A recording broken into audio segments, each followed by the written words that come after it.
jamás iré. Tienes palabras de vida eterna. Romanos capítulo 9, versículo 22 hasta el 33 vamos a leer. Romanos 9, 22 al 33.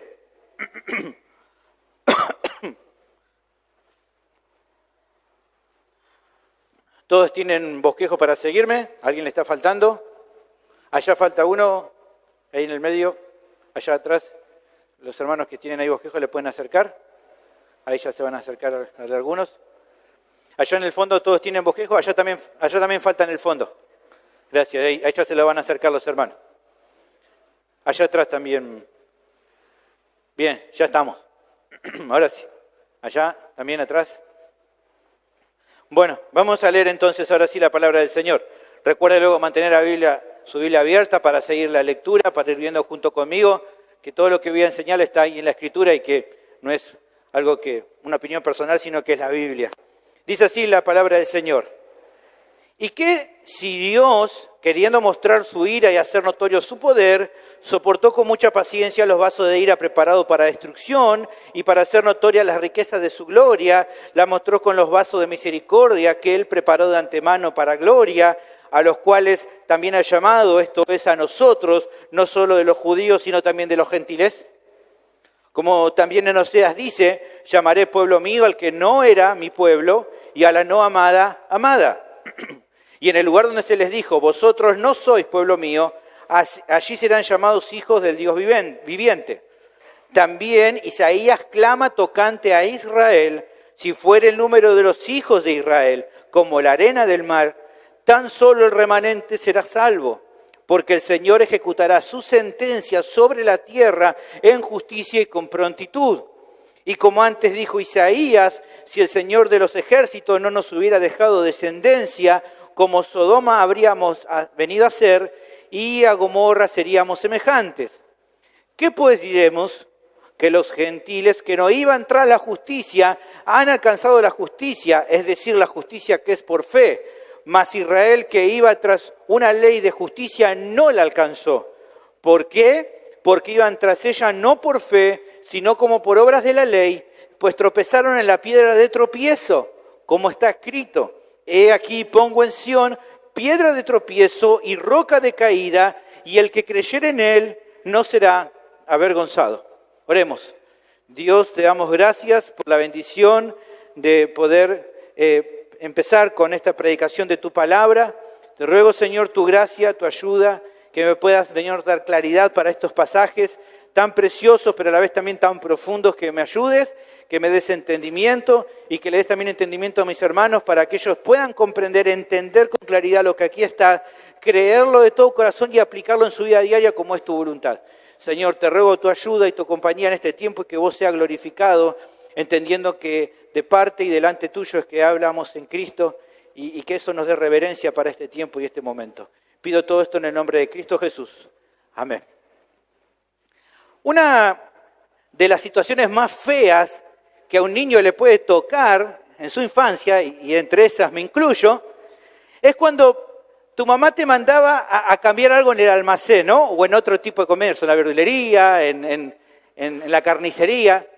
Te mandaban a cambiar algo que habías comprado, ya sea porque te equivocaste en la compra, ¿no? Viniste con algo y te dijeron, no era eso lo que yo quería, andá a cambiarlo por favor. O porque lo compraste y no estaba en buenas condiciones, ¿no? Te decía, no, pero mira esto, compraste, está re feo. Andá a llevarlo y decirle que te lo cambie, ¿no? O abre, ¿no? Y pone la leche cortada. Andá allá al almacenero y que te cambie eso, no te fijaste la fecha de vencimiento, ¿no? Y yo decía, uy, qué feo tener que ir a llevar de vuelta eso que compraste. Son situaciones re incómodas, más que nada por el tema del reclamo, tener que aparecer en la casa, ahí en el almacén y era un poco vergonzoso, ¿no? Ahora ya no hay tanto problema, los supermercados tienen atención al público, vas así calladito y te lo cambian al toque, pero antes había que ir a la casa de don Pepe, doña Chola, no sé, el almacenero, y tenías que presentarle eso que te habían dado, ¿no? Y decirle, mirá, mi mamá me dice que esto no era lo que quería. A veces, no sé si le pasó a mí pasado, ¿no? Llevar con el jarrito y con el sachet adentro abierto, mostrarle que estaba cortada la leche. Es algo medio feo, que nadie no se lo no se lo deseo para ningún niño que haya pasado por esto. Ahora, cuando uno va creciendo, muchas veces se cambia esta actitud.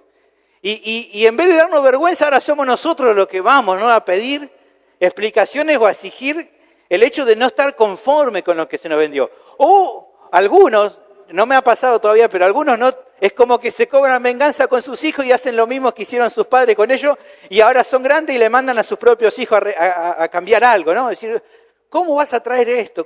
No, esto no era lo que yo quería, no era lo que quería, ¿no? Y nuestros hijos se ponen a llorar, dicen, yo no voy nada, y vos lo mandás igual y bueno, tiene que ir y obedecer. Ahora, cuando se hacen este tipo de reclamos, por lo general pueden pasar dos cosas. Que el vendedor se haga cargo, ¿no?, que su producto no cumple con lo que prometía antes de la venta, entonces digan, sí, tenés razón, está vencido y te dé otra cosa o lo que sea, o sino que te dé tal vez el vendedor explicaciones suficientes, le dé explicaciones al cliente para demostrarle que no hay motivos para el reclamo y que por lo tanto no hay devolución o recambio, decir, no, mirá, esto está bien, esto no es error mío, yo expliqué lo que era la venta. Ahora, esta segunda opción, la del vendedor explicando, es a veces la más difícil porque el vendedor tiene que justificar con claridad que el producto sí cumple con lo requerido, con lo prometido, y que lo más probable es que justamente el cliente, el comprador, se hizo una idea equivocada del producto que adquirió. Tiene que mostrarle, es difícil, pero a veces se muestra, si no, pero yo ya te había dicho, entonces ahí la persona dice, sí, tenés razón, sí, yo no me di cuenta, ¿no? Y bueno, no hay cambio. Ahora, ¿por qué menciono esto al comenzar? Bueno, pues porque salvando la distancia, algo similar pasaba con los reclamos de los líderes judíos de la época de Pablo. Ellos decían que si la enseñanza apostólica, la que Pablo y los apóstoles hacían, era correcta, entonces Dios era inconsistente porque ofreció un producto, por así decirlo, que no prometía o que no cumplía con lo que justamente prometía dar. Para ellos, para los judíos, la salvación era un acto en el que el Señor se comprometía a salvar a toda la nación israelita y que además esta obra era exclusiva solamente para aquellos que abrazaran el judaísmo con todas sus prácticas y costumbres, con las prácticas y costumbres que estaban en el Antiguo Testamento y con las prácticas y costumbres que ellos habían agregado y que no eran bíblicas y que tenían que ver con su tradición. Ellos decían, tenés que abrazar esto, la salvación viene solamente por ese medio. Lo que se está enseñando en esta sección es justamente dar una explicación que remarque el hecho, por así decirlo, que el problema no estaba en el vendedor, sino más bien en los clientes. O sea, los judíos no salvos no comprendían que no había inconsistencia en Dios porque no salvar a todos los israelitas, sino solamente una parte de ellos, que en este texto son identificados como el remanente. Y que además tampoco era contradictorio que de acuerdo a las características del nuevo pacto, también la salvación alcanzara a los gentiles sin la necesidad de que estos gentiles abrazaran o adoptaran la religión judía, de que la salvación también alcanzaba a ellos. El pasaje va a demostrar que esto no era un cambio de planes o un volantazo inconsistente e injusto de Dios, sino que era algo que ya estaba adelantado por los profetas en el Antiguo Testamento, que es la base, ¿no?, de los argumentos que estamos viendo de toda esta sección, de la primera parte y de esta segunda, pero terminado también de revelar con la doctrina que Cristo y sus apóstoles predicaron luego ya en el Nuevo Testamento. Esta sección yo creo que nos va a ayudar a valorar la gracia de Dios en cada una de nuestras vidas, en cuidarnos del orgullo espiritual y también de considerar que la vida que agrada a Dios es la que se vive por fe. La vida del creyente es la vida por fe. Entonces el tema del sermón es el mismo de la semana pasada. Dios no es inconsistente por salvar al que quiera, porque esto es lo que justamente revela su palabra. Dios no es inconsistente por salvar al que quiera, porque esto justamente es lo que revela la palabra. ¿Qué es lo que las Escrituras nos enseñan acerca de esto? Bueno, el pasaje presenta 3 conceptos acerca de lo que la palabra de Dios revela al respecto. La semana pasada vimos el primer concepto y vamos a ver los 2 últimos. ¿Está bien? ¿Venimos bien? ¿No están con calor? Yo un poquito sí, pero me lo aguanto. ¿Usted está bien? Estamos bien. Bueno, vamos a ver entonces el segundo concepto que aparece en nuestro texto. Lo tenemos del versículo 27 al versículo 29. Dios no es inconsistente por salvar al que quiera, porque la palabra enseña que Él no se compromete a salvar a todos los judíos, sino solo a los que son fieles a Él. Dios no es inconsistente por salvar al que quiera, porque la palabra enseña que Él no se compromete a salvar a todos los judíos, sino solamente a los que son fieles a Él. Esto lo tenemos del versículo 27 al 29. Ahora, antes de arrancar con esta segunda parte, creo que es conveniente poder repasar lo que vimos la semana pasada, así rápido. El primer concepto que observamos en cuanto al tema de que Dios no es inconsistente por salvar al que quiera, es que justamente la palabra enseña que Él salva tanto a judíos como a gentiles solo por su misericordia y no por algún mérito o alguna cosa que haya en esas personas. Eso lo vimos del versículo 25 al 26, como también en Oseas dice, llamaré pueblo mío al que no era mi pueblo y a la no amada, amada. Y en el lugar donde se les dijo, vosotros no sois pueblo mío, ahora seréis llamados hijos del Dios viviente. Vimos que utilizando los pasajes, citas del libro de Oseas como referencia, el apóstol explicó que cada persona que Dios salvó, sea judío, sea gentil, sea quien sea, no era merecedora de ese acto de bondad de su parte para con esa persona. Que todos los israelitas le dieron la espalda, pero así todo Él en su gracia tuvo misericordia de ellos para perdonarlo. Y que en cuanto a este asunto, ser judío o no serlo era lo mismo, porque los judíos eran tan pecadores como el resto de las personas que hay en el mundo. Y sin lugar a dudas, tanto ellos como los gentiles, ninguno era merecedor de la salvación que Dios le daba. Por lo tanto, si el Señor definía prolongar su misericordia no solo a los judíos, sino también a los gentiles, la pregunta era, ¿cuál sería la inconsistencia en eso? ¿Por qué estaría mal esta actitud en Dios? La respuesta evidentemente vimos es clara. No hay cambio de reglas como se acusaba a Pablo y a la doctrina que ellos enseñaban, porque para ambas clases de personas, tanto judíos como gentiles, la salvación o el recibirla no se trataba de algo que ellos hagan, sino de la gracia y la bondad de Dios. Como mismo Pablo aclaró un poquito más atrás, ¿se acuerdan? Romanos capítulo 9, versículo 16.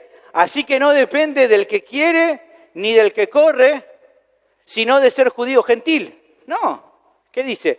Así que no depende del que quiere ni del que corre, sino simplemente y solamente y exclusivamente de que Dios tenga misericordia de esa persona. Ahora, a partir de esto, entonces el texto prosigue enfocándose en otro aspecto de esta controversia que está afrontando. Leamos juntos versículos 27 y 28. Dice, también Isaías clama tocante a Israel, si fuera el número de los hijos de Israel como la arena del mar, tan solo el remanente será salvo, porque el Señor ejecutará su sentencia sobre la tierra en justicia y con prontitud. Ahora, antes de analizar lo que se está queriendo enseñar en esta sección, creo necesario repasar algo que estuvimos viendo ya durante este capítulo y que luego se seguirá tratando también y de lo cual Isaías un poquito habló al comienzo de este capítulo 9. ¿Cuál es lo que quiero hablar y cuál es el concepto que tenemos que tener claro y para ir mirando? La diferenciación que hace por momentos Pablo respecto a cuando habla de Israel espiritual, conformado tanto por creyentes judíos como gentiles, de cuando la mención es hacia Israel como nación, como es aquí en esta sección en particular.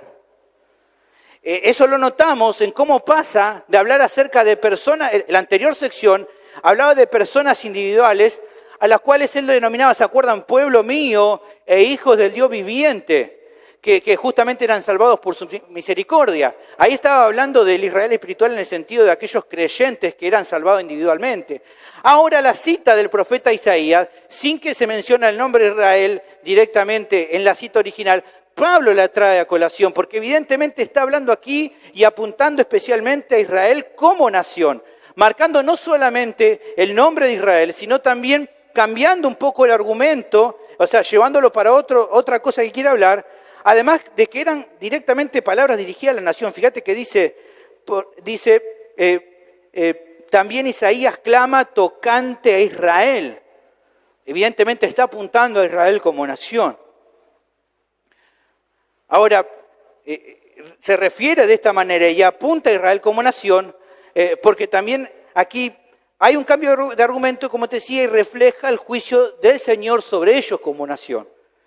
Ahora, habiendo aclarado que a veces está esta diferenciación y que Pablo la marca a veces que está, la pregunta que se puede hacer sería, ¿qué es lo que, de acuerdo aquí el pasaje, dice Pablo que el profeta Isaías estaba anunciando en voz alta y con dolor? Esta es la idea de clamar. ¿Vieron que dice clamar? Esta idea de clamar es anunciar con voz alta y con dolor. ¿Qué es lo que Isaías está anunciando de esta manera tan dolorosa y que el apóstol usa para su enseñanza? Bueno, el texto mencionado es Isaías capítulo 10, versículo 22 al 23. Dice aquí, fíjense, el profeta Isaías hablando, dice: porque si tu pueblo, oh Israel, fuere como las arenas del mar, el remanente de él volverá. La destrucción acordada rebosará justicia, pues el Señor, Jehová de los ejércitos, hará consumación ya determinada en medio de la tierra. Este es el texto que él menciona, tomado más bien de la Septuaginta. En esta profecía aquí que está enunciando Isaías, se está hablando, se está profetizando que el reino de Israel del norte, el que era el más pecador de las dos naciones, sería castigado por su maldad y por su continua desobediencia a Dios. Eso es lo que está anunciando. Que el Señor, dice acá en este texto, en este oráculo, en esta profecía que está dando Isaías, iba a usar al pueblo de Asiria como un instrumento para derramar su ira justa sobre ellos, aunque los asirios ni supieran de que Dios los estaba usando. Los asirios iban a creer de que ellos estaban conquistando porque tenían poder, pero en realidad lo que está pasando es que Dios está al control y Dios está usando a este pueblo impío para poder cumplir con el juicio que Él quería sobre Israel. Esto lo vemos en el mismo capítulo 10 de Isaías, versículo 5. Dice, fíjate, Dios hablando, dice: oh Asiria, vara y báculo de mi furor, en su mano he puesto mi ira, dice Dios. Le mandaré contra una nación pérfida, está hablando de Israel, y sobre el pueblo de mi ira le enviaré, para que quite despojos y arrebate presa y lo ponga para ser hollado como lodo de las calles. Aunque él, hablando de Asiria, aunque él no lo pensará así, ni su corazón lo imaginará de esta manera, sino que su pensamiento será desarraigar y cortar naciones no pocas. Aunque Asiria piense de que ellos lo único que le importa es conquistar, Dios está diciendo: yo estoy usando a Asiria para castigar a mi pueblo que es rebelde y sobre el cual está mi ira. Pero tanto como anuncia que el juicio de Dios va a venir sobre Israel por sus pecados, la promesa es que a pesar de tan terrible castigo, Dios tendría misericordia de un remanente pequeño, de unos pocos en comparación con la gran cantidad que sufriría la condenación justa y que sería ejecutada en muy poco tiempo. Evidentemente, cuando dice que clama tocante y decíamos de que Isaías estaba sufriendo cuando anunciaba esto, era el dolor en el corazón de Isaías por ver que mucho de su nación iba a ser destruida, castigada por Dios. Y por eso clama con angustia al dar esta profecía. Si usted se pone a pensar, ¿se acuerda cuando vimos que Isaías nos predicaba en Romanos capítulo 9, versículo 2? Es un dolor similar al que le pasa a Pablo cuando ve a su nación que le da la espalda a Dios como nación, ¿no? ¿Se acuerdan cuando hablaba en Romanos capítulo 9, versículo 2? Que tengo gran tristeza, decía Pablo, y continuo dolor en mi corazón. Lo que le pasaba a Isaías no solamente le pasaba a él, también Pablo estaba sufriendo por ver cómo Israel como nación le había dado la espalda a Dios. O sea, que también lo que estamos viendo aquí en esta promesa de Dios es que el Señor mostraría gracia con la nación, pero como dice aquí nuestro pasaje, lo haría, como dice el versículo 27, con un remanente, solo con un remanente. Que Dios tendría gracia, mostraría la gracia sobre Israel, pero solo, dice ahí, con un remanente. Ahora lo que faltaría responder a partir de esta mención, de esta cita de Isaías es, pero ¿por qué Pablo enseña esto? ¿Por qué él trae a Isaías y trae esta cita y les muestra en esta carta esto? Bueno, creo que hace falta volver a recordar las controversias que había en ese momento. ¿Se acuerdan? Que estuvimos hablando un poco de lo que estaba pasando. Una de ellas, una de las controversias era que los judíos, los religiosos de la época de Pablo, no aceptaban el evangelio que Pablo predicaba porque advertía con claridad que Dios no iba a salvar a toda la nación de Israel, porque nadie se salvaba por algún mérito o identificación personal. O sea, él decía, si alguien no mostró fruto de un cambio verdadero, si alguien no vivía por la fe, por más que esa persona se vistiera como judío, hablara como judío, hiciera costumbre de judío, no iba a ir al cielo, porque nadie se salva por la identificación personal o por obras, es por fe. Y esto alteraba los ánimos y era algo que los judíos religiosos no estaban de acuerdo. Decía, toda la nación se tiene que salvar y no simplemente algunos. No puede ser, decía él. Y esta era una de las controversias. Ellos decían, estos judíos religiosos decían de que si esto era cierto, entonces Dios era inconsistente, porque según ellos, en su momento Dios había prometido la redención para toda la nación de Israel. Todo lo que ellos pensaban. Ellos pensaban de que esta redención era para todos de forma completa, o sea, para cada uno de los judíos, por el solo hecho de ser descendiente físico de Abraham, de forma completa y también de forma exclusiva. O sea, que solo iban a ser redimidos aquellos que pertenecieran al judaísmo por herencia o por adopción voluntaria, ¿no? Como el caso de los gentiles, que se volvían prosélitos o piadosos, o sea, que abrazaban la religión judía. Ellos creían que solamente estos, que la salvación que Dios ofrecía era exclusivo para estos. Eso es lo que ellos pensaban. Esa era una de las controversias. La otra, que estuvimos viendo también, era la discusión que había, ahora ya no los judíos religiosos, sino entre creyentes judíos y creyentes de origen gentil, acerca del asunto de si Dios ya había desechado por completo y para siempre a Israel y si en su reemplazo había puesto a la iglesia. ¿Por qué estaba esta controversia? Bueno, porque esto era usado por algunos creyentes gentiles en ocasiones para menospreciar, para tomar a menos a los creyentes de origen judío. Y a la vez también los creyentes de origen judío medio que levantaban la guardia y también se querían agarrar a las piñas, ¿no? A veces estaba esta discusión, entonces Pablo también tiene que aclarar un poco sobre este problema. Ahora, justamente esta sección confronta estos errores y da una enseñanza muy importante. Primero porque, ¿qué es lo que dice? Bueno, no es contradictorio que Dios nos salve a toda la nación de Israel completa. Eso es lo primero que aclara. ¿Por qué? Porque como marca la cita de Isaías y como se ve también en toda la Biblia, cada vez que Dios juzgó y castigó a Israel y que destruyó y juzgó y castigó a la nación, es lo que merecía la nación a causa de su rechazo y rebeldía a Dios. Siempre los castigó porque ellos merecían, porque ellos se rebelaban contra Dios. Y también él enseñaba el siguiente concepto, que en la relación que desde siempre tuvo Dios con Israel, la salvación se trató de Dios mostrando su gracia con un remanente del pueblo que castigaba, con una parte, con un remanente, y que este remanente le era fiel a Dios a pesar de la apostasía nacional que había en ese momento. Lo mismo que en la época de Pablo. Siempre en la relación que Dios tuvo con Israel, se trató de Dios castigando a la nación porque le daba la espalda y mostrando gracia con un remanente que como característica mostraba que era fiel a Dios, incluso aunque toda la nación le diera la espalda.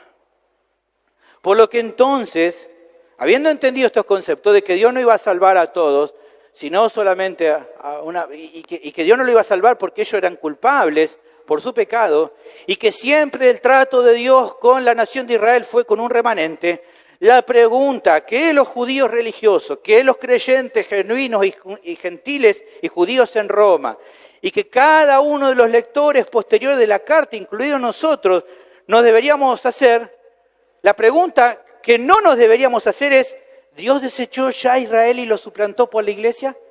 No debería ser esa la pregunta, sino que la pregunta más pertinente que deberían responder en aquel momento y en este tiempo es, ¿desde cuándo Dios cambió y dejó de obrar con Israel como lo viene haciendo en toda la historia? No es si Dios suplantó a Israel por la iglesia, sino en qué momento Dios dejó de tratar a Israel como lo viene tratando siempre. Y intentando responder a esa pregunta, creo que todos podrían llegar a entender exactamente cómo tratar este asunto. Y de esto vamos a hablar con más detalle en todo lo que sigue después en los siguientes capítulos. Algunos por ahí dicen, bueno, pero quiero más de esto. Bueno, no se apresuren, ¿está bien? Ya lo vamos a ver cuando hablemos más en capítulo 10 y especialmente en capítulo 11, ¿está bien? Pero sí hace falta aclarar esta parte. Ahora, a partir de lo visto, es que se puede entonces presentar el segundo concepto que el texto nos da para verificar que Dios no es inconsistente por salvar al que quiera, sean judíos o gentiles. ¿Por qué? Porque la palabra enseña con claridad que Él nunca se comprometió a salvar a todos, sino solo a los que son fieles a Él. Y esos fieles son justamente los que Él decidió salvar por gracia. No es que se salvaron por ser fieles, sino que como Dios los salvó, mostraron fidelidad a Dios. La característica de estos suyos, de esto que Él salvó, es que eran fieles a Dios. Como mencionaba en la introducción, Dios no mintió en el producto que ofreció, sino que fueron los judíos los que entendieron mal. Fueron ellos los que entendieron mal. Pero no fue que entendieron mal por una falta de interpretación correcta de las Escrituras, sino más bien se trató de su pecado y orgullo espiritual. Por su pecado, por su orgullo, ellos torcieron la Escritura. Agarraron la verdad y la torcieron. La adulteraron, la cambiaron. Y por eso no aceptaron la verdad que la palabra de Dios le enseñaba de acuerdo a la intención de Dios y la de los autores bíblicos, que era la misma intención. Ellos lo torcieron. Y por ende, como torcieron esta verdad, rechazaron y hasta incluso mataron a los profetas que les hablaron de parte de Dios, así como luego tiempo después también rechazaron a la enseñanza apostólica, siglos después de los profetas. En Mateo capítulo 23, versículo 37, vemos aquí al Señor lamentándose por Jerusalén, diciendo, Jerusalén, Jerusalén, que matas a los profetas y apedreas los que te son enviados. ¿Cuántas veces quise juntar a tus hijos como la gallina junta a sus polluelos debajo de las alas y no quisiste? Te mandé profetas para que te hablaran y te dijeran la verdad, pero no quisiste, los rechazaste y los mataste. Y luego en Hechos capítulo 4, versículo 1 y versículo 2, vemos también a los líderes religiosos rechazando también a los apóstoles. Dice, hablando ellos al pueblo, los apóstoles, vinieron sobre ellos los sacerdotes con el jefe de la guardia del templo y los saduceos, resentidos de que enseñasen al pueblo y anunciasen en Jesús la resurrección de los muertos. No enseñes eso, no enseñen esta verdad, porque ellos decían, no es verdad. Torcieron las Escrituras, lo que claramente ellos enseñaban y que era bíblico. Para entender bien lo que estoy queriendo decir, el mayor problema de estos religiosos, el mayor problema de estas personas que decían entender las Escrituras pero que las torcían, el principal problema no era intelectual, sino moral. No eran de que no lo comprendieran bien, sino que rechazaban la verdad por el pecado en su corazón. En Mateo 21, 24, mirá esta historia. Respondiendo Jesús, ¿no? Los escribas, los fariseos lo van a encarar, ¿no? Se hacen los malos con el Señor y le empiezan a preguntar, ¿no? ¿Con qué autoridad hace vos esto? Y Jesús les dijo, yo también voy a hacer una pregunta y si me la contestáis, también yo diré con qué autoridad hago estas cosas. Él les dice, el bautismo de Juan, ¿de dónde era? ¿Del cielo o de los hombres? Ellos entonces, ¿no? Yo me imagino, ¿no? Todos juntos así reunidos, ¿viste? Como así todos encerraditos, ¿qué respondemos? Bueno, discutían entre sí diciendo, mirá, si decimos del cielo, nos dirá, ¿por qué pues no le creíste? Y si decimos de los hombres, tememos al pueblo, porque todos tienen a Juan por el profeta. Y respondiendo a Jesús, ¿qué dijeron? Ni dijeron del cielo, porque eso los condenaba, ni dijeron de la tierra, porque eso iban a hacer que la gente los abuchara. Entonces, ¿qué dijeron? No sabemos. Mentira. Ven que el problema no era intelectual, era un problema moral. era un problema del corazón. Jesús también les dice, en Juan capítulo 9, versículo 41, los acusa y le dice, Jesús les respondió, si fueran ciegos no tendrían pecado, mas ahora porque decís vemos, nuestro pecado permanece. Él está diciendo, si ustedes fueran ciegos, reconocerían su bancarrota espiritual y se humillarían y se arrepentirían, pero como ustedes dicen vemos, no se hacen cargo de que están rechazando la verdad. O el mismo Señor se lo dijo también con claridad, ¿se acuerdan a Nicodemo? Le dice, Nicodemo, te es necesario nacer de nuevo.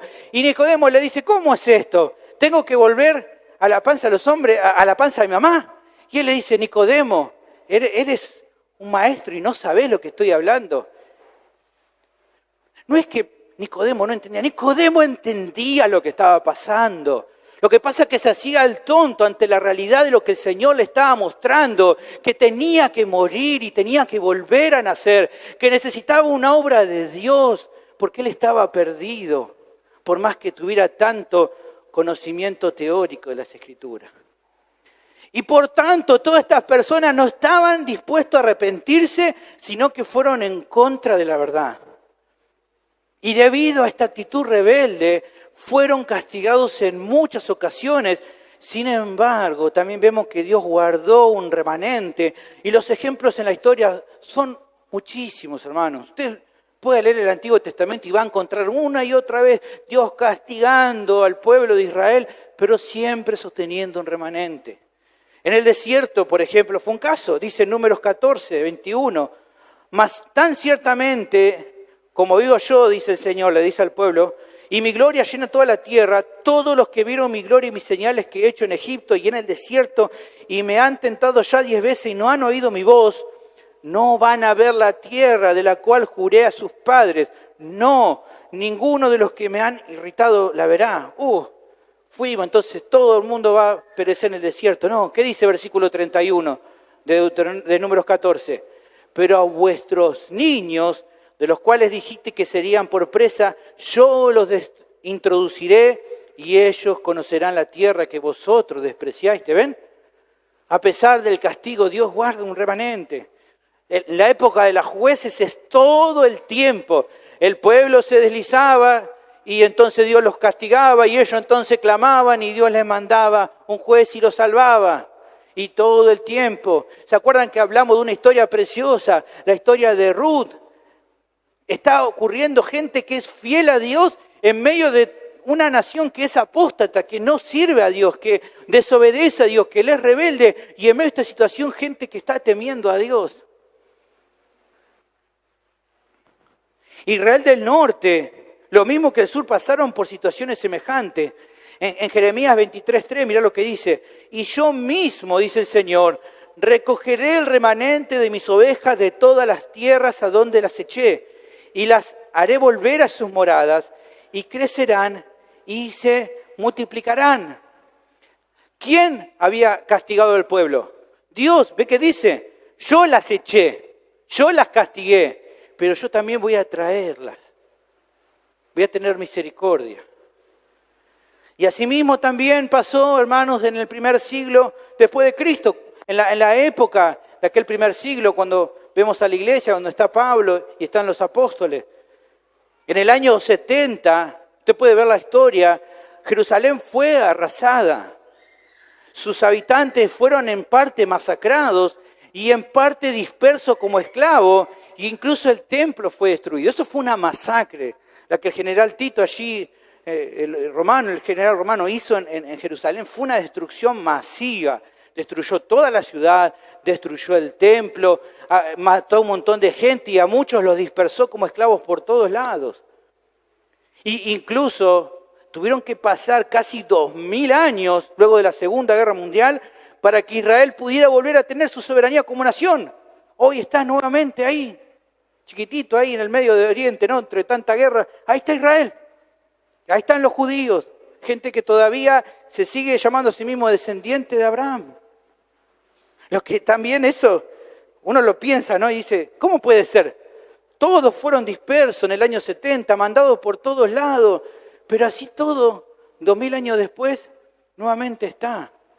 Y esto creo yo que es un argumento adicional para pensar que Dios no cambió en su actitud con Israel y que no los ha desechado completamente. A ver, si en el 70 los dispersó a todos y aún así 2000 años después están de vuelta como nación. Es la providencia y soberanía de Dios, hermano, que así desea. El texto prosigue justamente afirmando esta misma realidad, citando otro pasaje del Antiguo Testamento. Fíjate, y como versículo 29, y como antes dijo Isaías, si el Señor de los ejércitos no nos hubiera dejado descendencia, como Sodoma habríamos venido a ser, y a Gomorra seríamos semejantes. Aquí la referencia es a Isaías capítulo 1, versículo 9.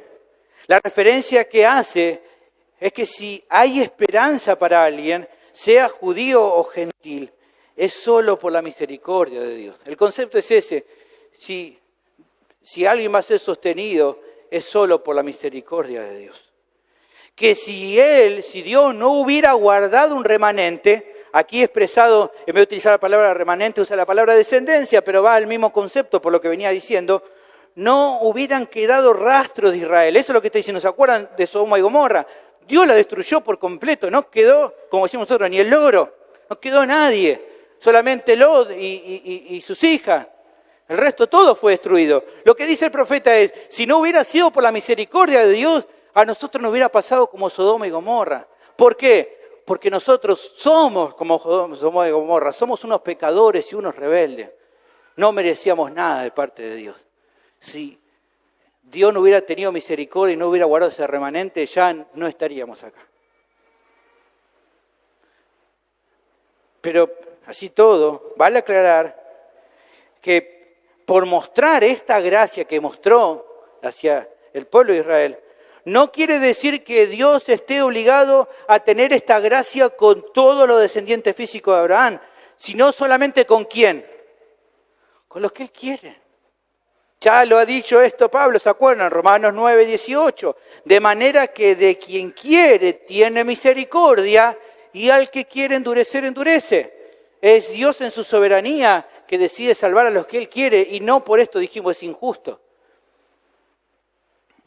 Si solo quiere salvar a un remanente, no hay ninguna inconsistencia ni injusticia en Dios.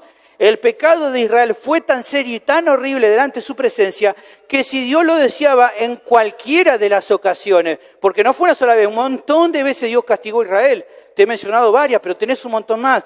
En cualquiera de esas ocasiones donde Él los castigó, podría haber dejado a Israel como Sodoma y como Gomorra, o sea, destruidos completamente. Por lo que entonces su actitud amorosa de salvar a un pequeño grupo de ellos, en comparación con el gran número de israelitas, por un lado, tira por tierra el orgullo humano de querer, de cualquier persona o grupo religioso, de querer sentirse por encima de los demás. Y por otro lado, también exalta solamente al único digno de gloria y alabanza por su gran misericordia, a nuestro Señor. La realidad que Pablo estaba enseñando es que no había nadie que podría jactarse por ser de algún grupo religioso, sino que todos estamos bajo condenación por nuestros propios méritos. Y también busca relevar y poner a Dios en el centro de escena, porque Él es el único digno de gloria. Cuando hemos estudiado el libro de los jueces, por ejemplo, muchas veces mencionamos a Sansón, a Gedeón, y cuando somos chiquitos nos los presentan como héroes, ¿no? Pero la realidad es que el libro de jueces, si lo mirás con detalle, ya te das cuenta que el único héroe de la historia es Dios, quien tiene misericordia de su pueblo y lo salva una y otra vez en su misericordia. Ahora, todo esto me hace reflexionar en algunas cosas. La primera es la situación lamentable de muchos que debido a su orgullo, así como lo hacían los líderes religiosos de la época de Pablo, tuercen las Escrituras para acomodarlas a sus deseos personales. Así como pasaba en aquel tiempo, hoy también hay gente que tuerce las Escrituras de acuerdo a sus propios deseos. No lo hacen porque la Biblia no les sea clara, aunque hay casos de gente que de verdad es ignorante, sino en realidad por su propio orgullo. No la entienden, o su incomprensión no es intelectual, sino que es un tema moral. En varios casos, hermanos, atrás de desviaciones doctrinales, hay corazones que no quieren someterse a la voluntad de Dios, revelada por medio de las Escrituras y enseñada por aquellos siervos que Él ha preparado en cada época. No es que se desvían por un mayor deseo de conocer, es porque en su orgullo no quieren recibir la verdad y no quieren someterse a aquellos que Dios pone en cada iglesia para que nos enseñen. Y aunque quizás vos decís, bueno, pero ese no es mi caso, yo no he hecho esto. Bueno, yo creo que igual es necesaria la advertencia. ¿Cuál es esta advertencia? Mirá, te lo digo con la mayor amor y humildad. Tené cuidado, por favor, con querer acomodar tus convicciones doctrinales a tus gustos personales. O incluso para tapar tus luchas con el pecado y no ajustarte a la Biblia. Por favor, sé prudente en consultar y pedir consejo a hermanos fieles de tu propia iglesia que te aman entrañablemente cuando escuches algo raro y que no tenga que ver con lo que te enseñen en tu iglesia local. Preguntá, consultá, porque si no lo haces no estás mostrando que sos más sabio que los demás. Todo lo contrario, mostrás una necedad y un orgullo más grande que este local. Filtrá con cuidado lo que oigas en otros lugares o que otros compartan por redes sociales. Mirá, con esto que estoy diciendo, no me malinterpretes. No estoy diciendo que no escuchas o aprenda de predicadores o maestros de otros lugares. Eso no está para nada mal. Incluso yo también soy edificado y escucho a pastores y maestros de diferentes denominaciones cristianas que son sanas. Pero en definitiva, no te olvides que los falsos maestros, ¿sabes por qué aparecen? Aparecen por gente que quiere escuchar algo que les guste más o que les suene mejor a sus propios deseos personales, sin importar si eso que se escuchan se amolda o no a las Escrituras. Tristemente. Segunda de Timoteo capítulo 4, versículo 3, en Biblia de las Américas me pareció mucho más claro. Dice, porque vendrá tiempo cuando no soportarán la sana doctrina, sino que teniendo estas personas comezón de oídos, acumularán para sí maestros conformes a sus propios deseos, no conforme a la verdad, y apartarán sus oídos de la verdad. Los falsos maestros son el juicio de Dios para aquellos que desprecian la verdad. Los falsos maestros son el fruto o son el cumplimiento de aquellos que desprecian la verdad, que desprecian a la enseñanza que en su iglesia se dan para intentar buscar otras cosas, no porque por su deseo o curiosidad, sino por un orgullo en su corazón. Ahora, lo segundo que todo esto me hace pensar es nuevamente reconsiderar que esta sección genera una inyección de humildad en nuestros corazones. Yo creo que a veces luchamos con el deseo de ubicarnos a nosotros mismos como los exclusivos en cuanto a la verdad. O como los que casi que tenemos la posta en todas las cosas. Esto es muy del mundo, pero yo creo que especialmente los argentinos. Los argentinos creemos que tenemos la posta en todo. Y por eso después, muchas veces cuando salimos al exterior nos humillan, porque no sabemos todo. No sabemos.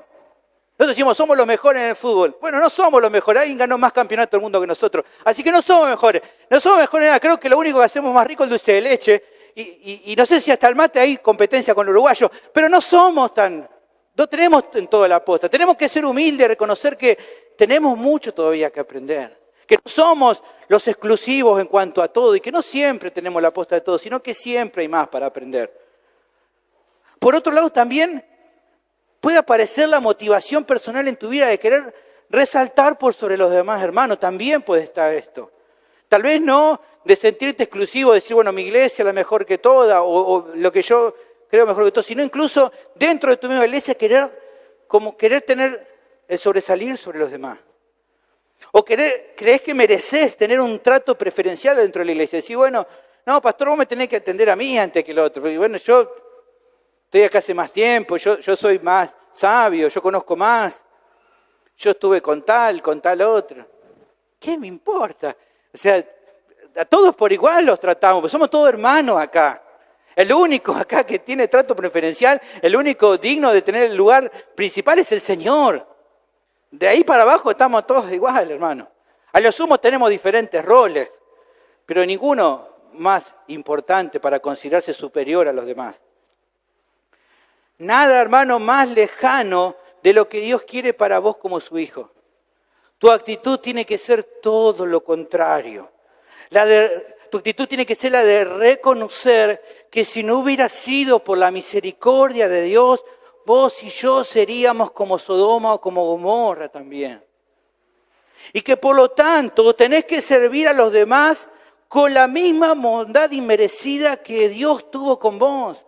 Vos no merecías nada, Dios tuvo misericordia. Bueno, con esa misma misericordia tenés que actuar con los demás, con esa misma humildad del Señor que vino a este mundo y que se hizo hombre y que tomando la forma de hombre se hizo siervo para morir en la cruz en nuestro lugar. Y entonces Pablo dice, hayan ustedes este mismo sentir. Nada hagan por contienda o por vanagloria, sino estimando a los demás como superiores a ustedes mismos. Por lo tanto, hermanos, como el mismo Señor decía, el que quiera ser mayor entre los creyentes, tiene que ser el que más sirve con humildad a los demás. Mira, si vos llegaste al pueblo de Dios con la idea de pensar ese pastor, gloria a Dios por eso. El que anhela obispado, buena cosa desea. Pero la clave para ser líder en este lugar está acá, mirá, Marcos 10, 42. Jesús llamándolo les dijo, saben que los que son tenidos por gobernantes de las naciones se enseñorean de ellas y sus grandes ejercen sobre ellos potestad. Pero no será así entre vosotros, y no va a ser así en pueblo de Dios, sino que el que quiera hacerse grande entre vosotros será vuestro servidor, y el que de vosotros quiera ser el primero será siervo de todos. Si tu deseo es querer ser líder, bueno, bienvenido al pueblo de Dios, sabés que tenés que ser el que más sirva a los demás, el que más se humille con los demás, el que más está dispuesto a sacrificarse por los demás, el que más está dispuesto a dar su vida por los demás. Porque eso es lo que el Señor nos dejó como ejemplo. Y eso es lo que Él quiere de aquellos que le sirvan.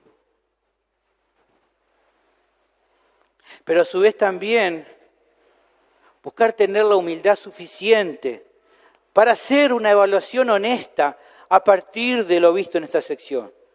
¿Qué cosa? Bueno, considerar que los creyentes que muestran una actitud agradable delante de Dios no son los que más saben de la Biblia, sino aquellos que son más fieles a Dios. No es que me voy a salvar por ser fiel al Señor, sino que esa actitud va a demostrar mucho más lo que en verdad soy, en comparación con saber más o menos de forma teórica, mayor cantidad de doctrina. Fíjense que los requisitos para los ancianos menciona temas de conocimiento, pero especialmente menciona temas de carácter. O sea, ¿qué quiero decir con tema de carácter? Bueno, aquel que quiere servir a Dios, desde los ancianos, pero todos los creyentes en general, tienen que saber de la Escritura. Claro que si no tenemos que ser neófitos, no tenemos que ignorar la Escritura. Pero lo del carácter te muestra y va a demostrar cuánto de esa doctrina, cuánto de eso que aprendiste está aplicado en tu vida. No me sirve que me cites de memoria un montón de versículos, si esos versículos están en tu boca y no en tu corazón. Dejá de mentirte vos mismo, sé humilde para reconocer cuánto todavía te está faltando o cuánto no. Pero pensarlo y reflexionarlo, porque ese es el punto a considerar. Aquellas personas que Dios más agrada son los que son fieles a Él, no sobre cuánto saben de Biblia. Por lo que entonces es necesario no solo que sigas aprendiendo más de la Biblia para no pecar por ignorancia, sino también que crezcas en obediencia para no pecar por orgullo. Mi pregunta es, ¿y cómo es con vos? ¿Sabés mucho de la Escritura? Más o menos. No, un poco más estoy estudiando. Bueno, mi pregunta es, ¿lo que sabés de las Escrituras, lo estás obedeciendo? ¿Lo estás aplicando en tu vida? ¿Estás viviendo en tu vida eso que sabes? ¿Eso que aprendiste? Por último, también meditaba, respecto a lo que esta sección nos deja como enseñanza en cuanto a la posición de Dios en la obra de salvación. Bueno, claramente queda en esto bien evidente que el único que merece toda la gloria es el Señor. Que el Evangelio de la gracia que predicamos y que predica la Iglesia hace 2000 años saca al hombre del trono, un lugar que nunca le correspondió, para poner en completa relevancia la majestad de Dios, su justicia y su amor por la humanidad perdida, como dice, por ejemplo, Juan 3:16. de tal manera amó Dios al mundo, que ha dado su Hijo unigénito para que todo aquel que en él cree no se pierda, mas tenga vida eterna. O como leyó hace un rato Carlos, mas Dios muestra su amor para con nosotros en que siendo aún pecadores, sin merecer nada de él, Cristo murió por nosotros. El Evangelio exalta a Dios por sobre todo, no al hombre. Las Escrituras claramente apuntan a exaltar la gloria de Cristo, como dice Lucas capítulo 24. Jesús, comenzando de Moisés, siguiendo por todos los profetas, les declaraba en todas las Escrituras lo que de Él decían. Las Escrituras apuntan a exaltar a Cristo, al Señor. El plan de Dios que se nos revela en su palabra es reunir todas las cosas en Cristo para alabanza de la gloria de su gracia y para que aquellos que reciben esta salvación grandiosa lo honren eternamente. Como dice Efesios capítulo 1, versículo 9, dándonos a conocer el misterio de su voluntad, según su beneplácito, el cual se había propuesto en sí mismo de reunir todas las cosas en Cristo en la dispensación del cumplimiento de los tiempos, así las que están en los cielos como las que están en la tierra. Versículo 13 dice, en él también vosotros, habiendo oído la palabra de verdad, el evangelio de vuestra salvación, y habiendo creído en él, fuiste sellados con el Espíritu Santo de la promesa, que es la zarra de nuestra herencia hasta la redención de la posesión adquirida, para alabanza de su gloria. A la luz de esta verdad, hermanos, ¿cómo puede entonces su pueblo no alabarle, no darle gracias y servirlo cada día de tu vida? ¿Cómo no hacerlo si Él es el único digno de gloria? El último concepto lo tenemos del versículo 30 al 33. Dios no es inconsistente por salvar al que quiera, porque la palabra enseña que Él salva solo a los que tienen fe verdadera. Dios no es inconsistente por salvar al que quiera, porque la palabra enseña que Él solamente salva a los que tienen fe genuina. El pasaje continúa dando una conclusión a todo lo que se viene enseñando en esta sección y en todo el capítulo, y agregando un argumento adicional, que no es nuevo, ¿no?, en toda esta enseñanza. Versículo 30, ¿qué pues diremos? Que los gentiles que no iban tras la justicia han alcanzado la justicia, es decir, la justicia que es por fe. Mas Israel, que iba tras una ley de justicia, no la alcanzó. La pregunta que se hace apunta a remarcar los aspectos que quedan claros. Nadie que se salve lo hace por fuera de la misericordia de Dios, sea judío o sea gentil. Dios no se ha comprometido a salvar a todos los judíos, sino solo a los que son fieles a Él, sin importar si son judíos o gentiles. Pero ahora, en este último pasaje, agrega la ficha que le falta a este rompecabezas. La pieza que se le falta y que falta para terminar de completarla. ¿Qué cosas? Que el tema de la salvación está unido inseparablemente a la fe. Como él ya viene explicando en todo el capítulo, en todos estos capítulos de Romanos. ¿Por qué la salvación está unida inseparablemente a la fe? Porque sin fe no hay perdón de pecado, no hay vida eterna, no hay justicia perfecta imputada al pecador, como ella explicó anteriormente. La vida del creyente está ligada a la fe salvadora, o como ha dicho Pablo al comienzo de esta epístola, le dejó bien claro en Romanos capítulo 1, versículo 17, mas el justo por la fe vivirá. La vida del creyente es la vida de la fe. ¿Qué es lo que el texto está enseñando en esta parte? Bueno, creo que se trata de una paradoja entre lo que pasó con los gentiles y con la nación de Israel. Muchos de los primeros, de los gentiles, dice aquí el texto, que no buscaban la justicia necesaria para ser salvados por Dios. Esto aquí, cuando está hablando no buscaban esta justicia, o sea, la justicia que necesitaban para ser salvos por Dios, o sea, para estar bien con Él. ¿Por qué no la buscaban? Porque los gentiles no conocían la ley y estaban perdidos en sus pecados. Un día, muchos de estos gentiles alcanzaron cada uno de forma individual esta justicia para estar en paz con Dios, que es justamente lo que Él da por medio de la fe en Jesús. Esta gente que no conocía la ley un día, por medio de la fe, al escuchar el Evangelio, recibieron esa justicia que nunca estaban buscando. Un día de repente, en un lugar, escucharon a un hombre que les dijo y les habló del Evangelio, como fue, por ejemplo, en Atenas. ¿Se acuerdan? Pablo hablándole al Dios no conocido y utilizando eso para hablarles acerca de Jesús. Y de repente gente que se queda, que nunca había escuchado este mensaje. y que creen en este evangelio que Pablo les predica, cuando toda su vida no habían buscado esta justicia, habían andado con un montón de dioses, un desastre de su vida, pero de repente escuchan el evangelio y creen, y Dios los salva. Pablo lo aclaró esto en Romanos capítulo 4, versículo 5. Mas al que no obra, sino cree en aquel que justifica al impío, su fe le es contada por justicia. Pero en esta paradoja también, mientras que los gentiles que no buscaban la justicia, consiguieron la justicia que necesitaban por medio de la fe, Dios se la otorga.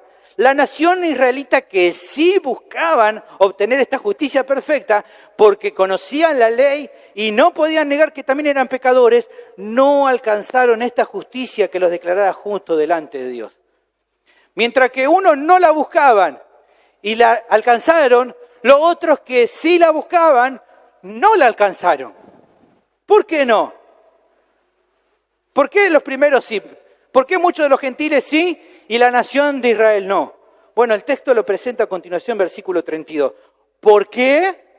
Porque iban tras ella los de la nación de Israel no por fe, sino como por obras de la ley. Esto es lo que hablaron otro día en un discipulado con mi hijo y con otro hermano, ¿no? Con Cristian le decíamos, cuando habla de no por fe, sino como por obra de la ley, ¿de qué está hablando de obras de la ley? De la obediencia a los mandamientos de la ley, a los mandamientos de Dios. Nadie se salva por medio de obedecer los mandamientos. Simplemente que acá lo utiliza como obra de la ley, es una metanoia, está hablando de una manera corta de algo más largo. Cuando habla de obra de la ley, habla de la obediencia a los mandamientos de la obra de la ley. Nadie se salva por eso, sino que es por fe. El error de ellos, de la nación, fue querer obtener esa justicia no por medio de la fe, que era el medio que Dios dispuso desde siempre, que fue el medio por el cual su padre Abraham, el padre de la nación, se salvó por la fe, sino ellos lo buscaron por medio de obedecer los mandamientos de la ley, como dice Gálatas 3:11, y que por la ley, nuevamente, por medio de la obediencia a los mandamientos de la ley, ninguno se justifica para con Dios. Es evidente, ¿por qué? Porque el justo por la fe vivirá. Porque siempre se trató de la fe. Por eso, aunque la nación de Israel tenía todo para ganar, en realidad no lograron alcanzar lo que esperaban, perdieron. No lograron alcanzar lo que esperaban. Esto remarca con claridad lo que se viene enseñando. No importa que se presuma tener todo. Sin la gracia de Dios, nadie puede ser salvo. Esto es claro. Se puede tener y conocer la ley, se puede querer pertenecer a un grupo religioso, pero si la gracia de Dios no obra en tu vida, nadie puede ser salvo. Podés tener todo lo otro, pero si Dios no obra, no te sirve nada. Como comenta de forma acertada el pastor MacArthur, la verdad es que en toda la historia ninguna persona se ha salvado en ningún momento y bajo ninguna dispensación o pacto que hayan existido sobre la base de algo que no sea la fe ejercida en respuesta al llamado que Dios en su gracia le hace al pecador. Esta es la realidad. No importa el momento que sea, siempre fue por medio de la fe a partir de Dios llamando en su gracia al pecador para que se arrepienta. Luego también aclara lo siguiente MacArthur, por supuesto, Pablo no está diciendo que los gentiles paganos fueran por naturaleza tras la justicia de Dios, que es por medio de la fe. Bien sea judío o gentil, el hombre natural nunca busca a Dios por decisión propia e independiente. Y cita Romanos 8, 7 y 8. Por cuanto los designios de la carne son enemistad contra Dios, porque no se sujetan a la ley de Dios ni tampoco pueden. Y los que viven según la carne no pueden agradar a Dios. En todo lo expresado se encuentra entonces el tercer concepto que demuestra que Dios no es inconsistente por salvar al que quiera, sea judío o gentil. ¿Por qué? Porque la palabra enseña que Él solo salva a los que tienen fe verdadera. Siempre ha sido así. Incluso antes de que la ley fuera dada a Moisés, como por ejemplo en Hebreos capítulo 11, versículo 4 5, que se nos menciona el ejemplo de Abel y de Enoc, incluso antes de que la ley existiera, ellos ya se salvaban por medio de la fe. Y incluso hasta el día que Dios termine de aplicar su salvación entre el último de los suyos, hasta el último de los salvados siempre será por medio de la fe. Ahora, ¿qué le aconteció a Israel por no aceptar esta verdad tan clara? El texto lo dice a continuación, en el versículo que estamos leyendo. Pues tropezaron, versículo 32, pues tropezaron en la piedra de tropiezo. Como decía un poco antes, Israel rechazó el mensaje de los profetas en el Antiguo Testamento que los animaba a dejar la maldad y volverse a Dios de corazón. En la época de los apóstoles ya vimos también que los judíos religiosos rechazaban el mensaje del Evangelio porque no aceptaban que estaban en ruina espiritual y que tenían que arrepentirse y creer. Pero tenemos el rechazo de los profetas, tenemos el rechazo de los apóstoles. Hay un rechazo que fue el más tremendo de todos. El pueblo de Israel, estos hombres religiosos, rechazaron directamente a Dios cuando no creyeron en el mensaje de Cristo, el Hijo de Dios. Ese fue el rechazo más tremendo de todos. Dios mismo en Cristo les habló.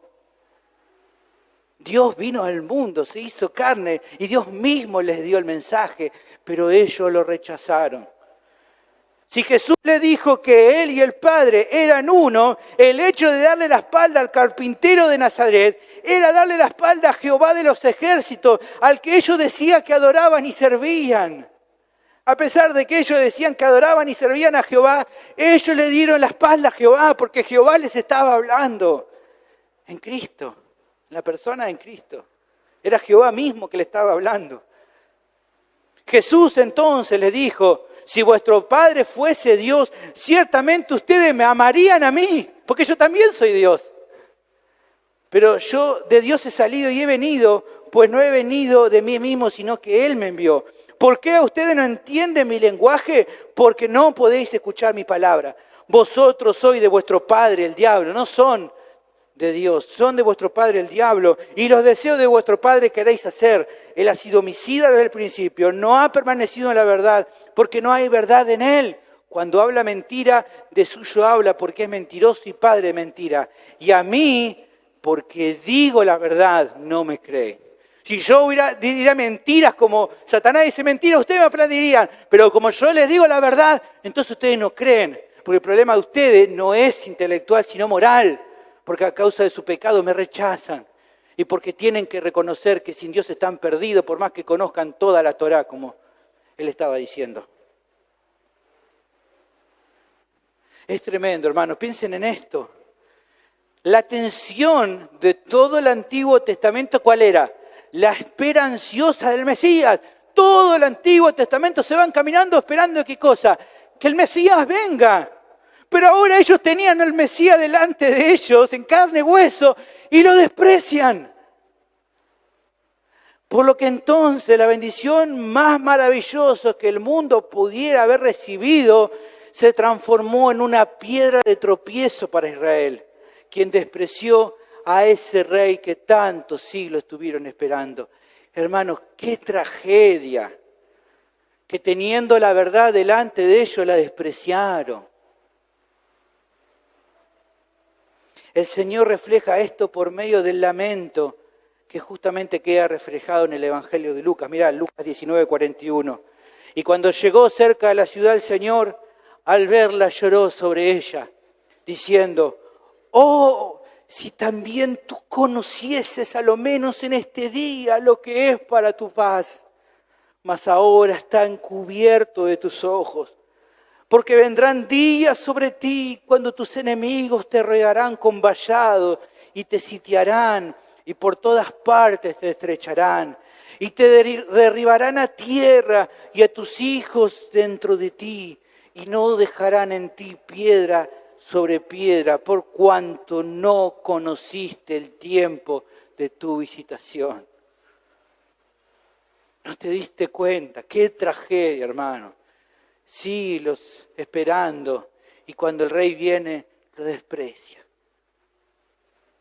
El Señor le estaba declarando a Jerusalén lo que le iba a pasar, fruto del rechazo a Dios. Ellos iban a ser castigados, tal como ocurrió en el año 70. La piedra más hermosa que fue el Señor para los que creyeron fue la piedra de tropiezo para los que lo rechazaron. Como dice Pedro, 1 Pedro capítulo 2, versículo 6. Por lo cual también contiene la Escritura: he aquí pongo en Sión la principal piedra del ángulo, escogida, preciosa, y el que creyere en él no será avergonzado. Y fíjate lo que dice versículo 7. Para vosotros, pues, lo que creéis, él es precioso. Pero para los que no creen, la piedra que los edificadores desecharon ha venido a ser la cabeza del ángulo. Para ustedes fue lo más hermoso, pero para el resto fue la piedra de tropiezo que hace caer. No fue un tema de no conocer la verdad, porque la verdad se reveló, sino de no creer en ella. Las pruebas eran claras. Cristo es el Dios que se hizo carne para salvar a la humanidad. La nación que Él había amado desde la antigüedad lo rechazó. Pero también la Biblia nos asegura que a los que creen en su nombre, sean judíos o gentiles, Él les dio el derecho de ser llamados como hijos de Dios. Como dice Juan capítulo 1, versículo 11. A los suyos vino y los suyos no le recibieron. Mas a todos los que le recibieron, a los que creen en su nombre, les dio potestad de ser hechos hijos de Dios. Pero hay algo más que el apóstol quiere dejar bien en claro y que va a ser un asunto que luego va a seguir siendo tratado en toda la sección que continúa hasta el final del capítulo 11. ¿Qué cosa? Que el rechazo de Israel como nación a Dios en el presente y la salvación que el Señor obra en cada creyente de manera individual por medio de la fe no escapa a sus planes soberanos en este tiempo y en los que vendrán y que Él ya había adelantado desde el Antiguo Testamento. Eso nos lo demuestra, y de esto vamos a seguir hablando mucho más después, pero aquí en el versículo 33 nos lo adelanta un poco. Dice, como está escrito, he aquí pongo en Sión piedra de tropiezo y roca de caída, y el que creyere en él no será avergonzado. Esta última cita es también del profeta Isaías, en Isaías 28, 16. Por tanto, Jehová el Señor dice, he aquí yo puesto en Sión por fundamento una piedra probada, angular, preciosa, de cimiento estable, el que creyere no se apresure. Se le remarca al pueblo de Israel que se dé cuenta que estaban poniendo su confianza aquí en este pasaje, en Isaías 28, 16. Se le remarca al pueblo de que se dé cuenta que estaban poniendo su confianza en un lugar equivocado. Esta gente estaba confiando en que un pueblo extranjero iba a acudir en su ayuda cuando iban a ser atacados. Ellos decían, en cualquier momento nos van a querer atacar, pero estamos tranquilos porque ya otro pueblo ya le pagamos y le van a venir a ayudar. Fíjense lo que dice en este mismo capítulo, capítulo 28, versículo 15. Por cuanto habéis dicho, pacto tenemos hecho con la muerte e hicimos convenio con el Seol. Cuando pase el turbión del azote, no llegará a nosotros, porque hemos puesto nuestro refugio en la mentira y en la falsedad nos esconderemos. El profeta está siendo irónico. Ustedes pusieron una confianza, pero su confianza no es nada. Es como que ustedes estuvieran diciendo, ponemos nuestra confianza en la mentira. Es una forma irónica de hablar. Están poniendo su confianza en algo que no tienen que poner su confianza y despreciando a donde tendrían que confiar de verdad. Y con esto le está advirtiendo que ese error los iba a conducir a la destrucción, que fue lo que pasó cuando fueron invadidos por Asiria. Ellos fueron castigados. Por más que ellos confiaron en Egipto, que Egipto le iba a proteger, no lo protegió nada. Y Asiria destruyó al pueblo y su confianza no sirvió para nada. El profeta también le estaba diciendo que la única opción que tenían era confiar en Dios y en aquel que Él iba a mandarles, que sería la única roca segura para ellos.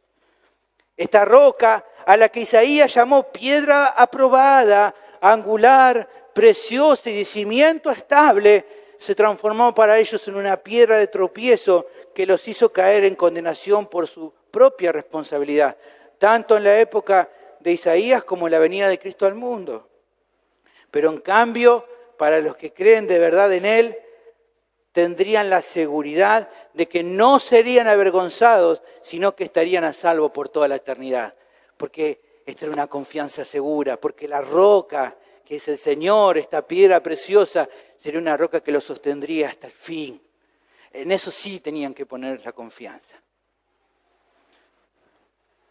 Todo esto finalmente remarca la importancia de la fe. Para cada uno de los creyentes, la fe es el comienzo y el fin de su vida en esta tierra. Es la única manera de vivir la vida cristiana de manera satisfactoria. Es el sostén que te mantiene firme cuando parece que todo se derrumba, es la fe. Dice Hebreos 11:6, pero sin fe es imposible agradar a Dios. Porque es necesario que el que se acerca a Dios crea que le hay y que es galardonador de los que le buscan.